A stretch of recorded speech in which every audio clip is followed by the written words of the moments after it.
Welcome to another episode of Dad's Rules with Kevin Belzer, and I'm here with my co-host for the day, Miss Sassy Pants, Melissa Belzer. Sassy If you'd Pants. heard before the camera rolled, which we're not even going to get into because it's just bloody awful.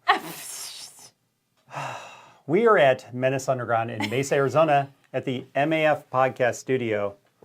Here I'm even wearing my swag, and in front of me is our swag. So what we have in front of us is two shirts.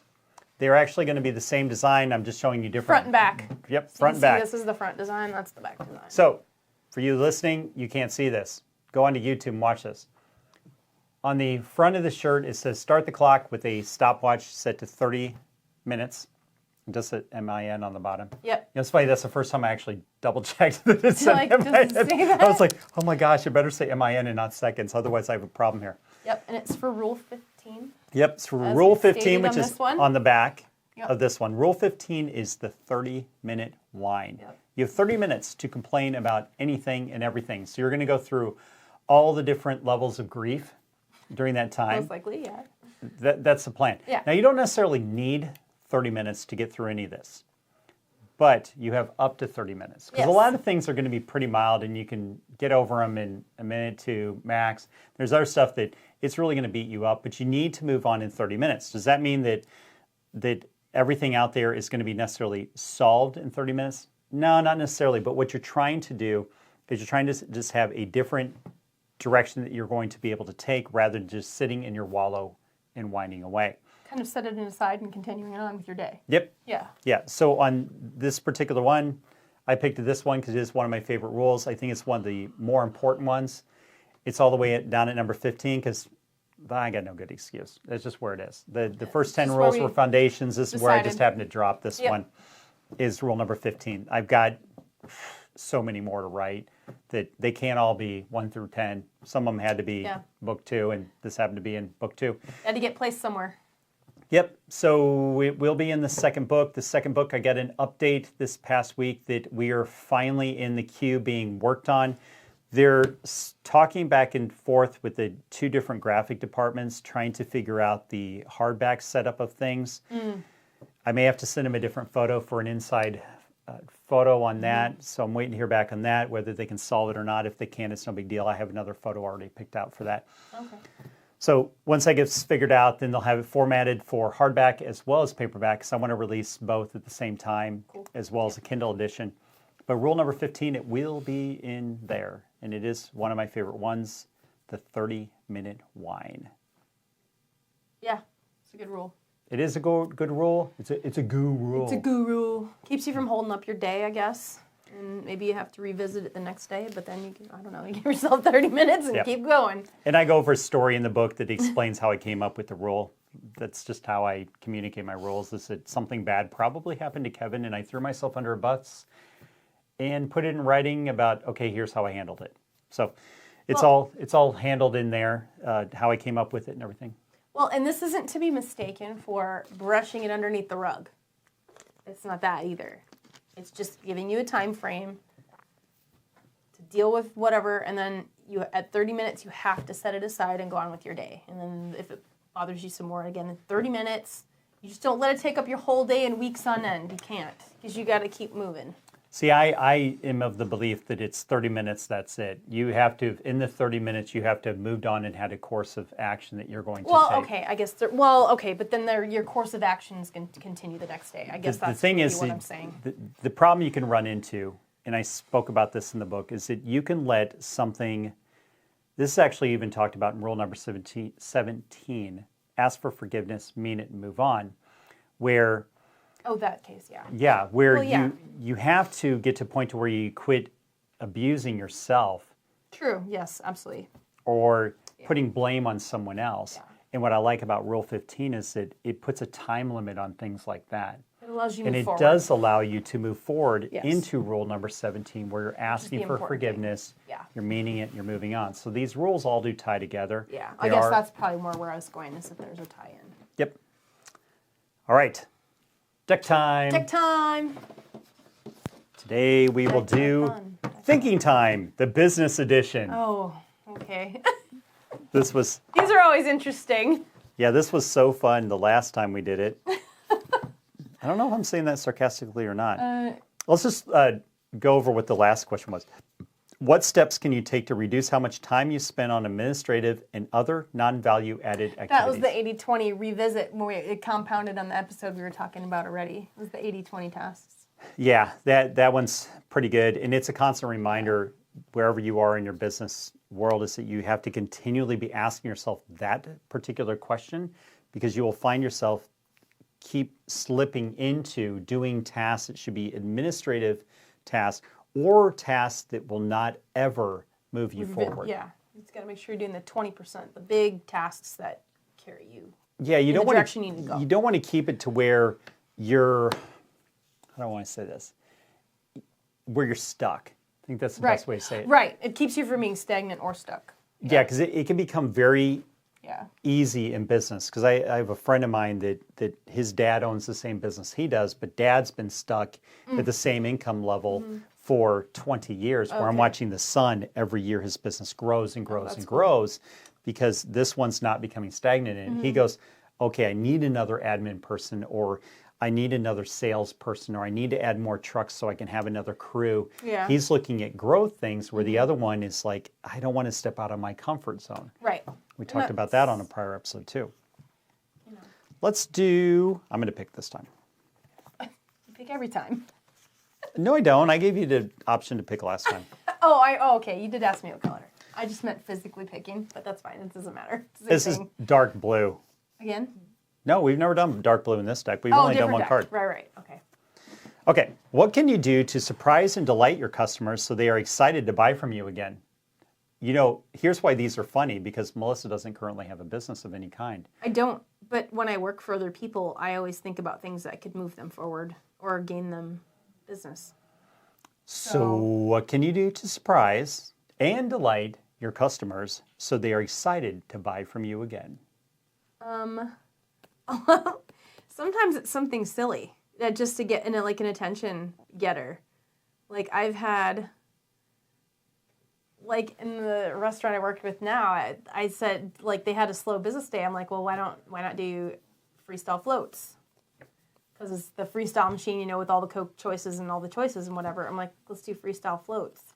And they did that, I don't know if they were going to do that one summer, but it was just like, we'd have to make up a whole ton. It probably would be, I don't know how possible that would have been. But it was like, I'm constantly thinking of ideas, even when I'm working for other people that have their own business, and how they can increase sales.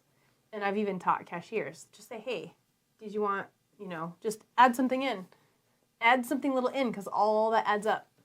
So, yeah, or just something funny that they stick in their head. Like at one time we had a performer, I asked them if they want me to bring my plasma car. I said, we'll have to fashion a little cart behind it, and I'll just go ching ching around and it's funny, but then it's like if I've got beer and ice cream sandwiches and I can come right out without them having to get in line, it's something that they remember, and they're like, oh, we need to go there because then Fridays they'll do this or whatever. So I've had the ideas where I wanted to do it, it just never ended up coming to fruition. But when you do something that gets attention, I think that makes it more fun for them to come in. A little harder in your world, because when you're an intrapreneur working for someone else, your ideas can get shot down. Whereas if you're that's true. Because it's not your business. Others, right, but no, it's whether it's shot down or just can't work. Yes, shot down. Yes, I've worked for other places where my ideas got shot down. If you are an entrepreneur, the cool thing is you can come up with ideas. However, you need to be implementing on those ideas.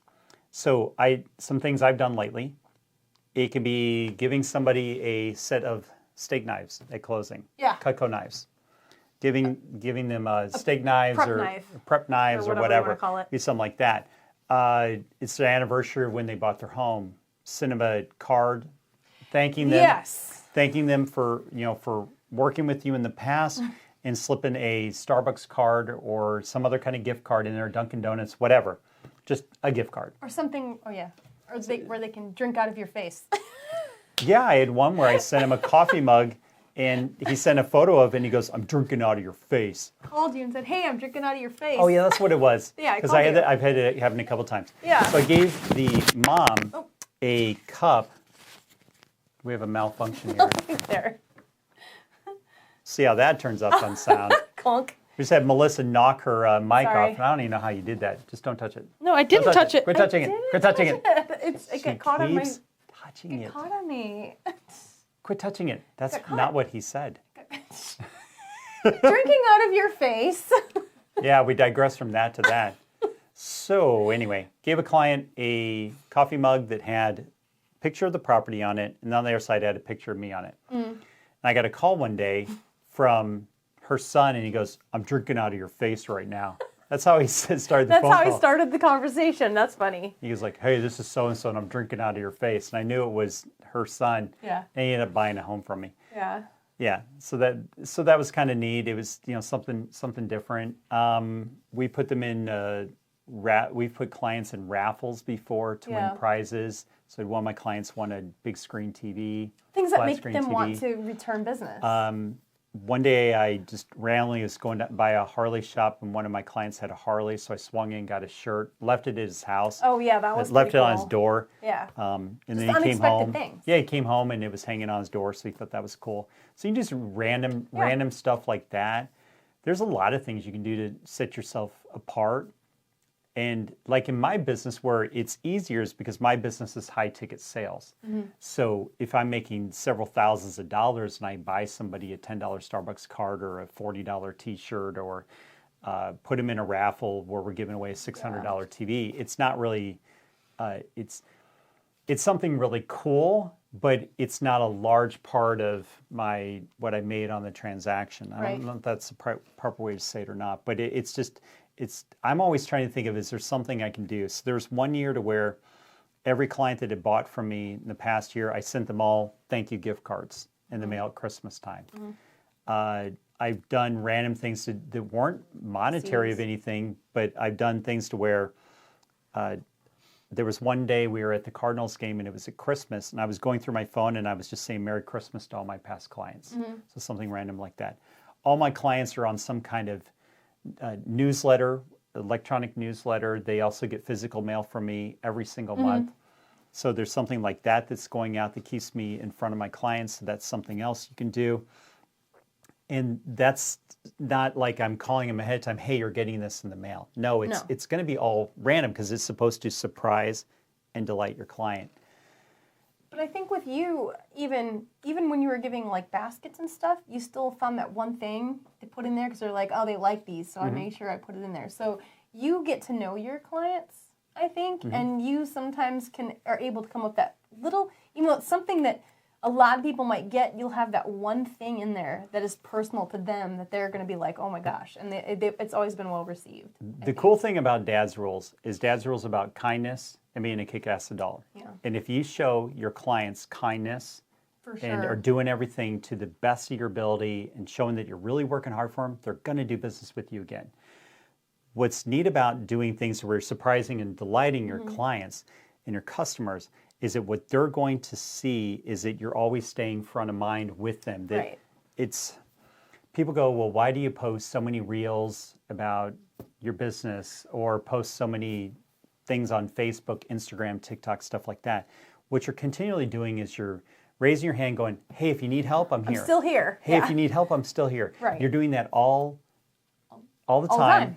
Routinely. Over and over again. Yeah. Because you don't know when they're going to see you or if they're going to see you. How the algorithms work is a complete mess because as soon as you figure it out, they're going to change it again. Well, So all you're doing is you're just continually just raising your hand saying, hey, I'm still here.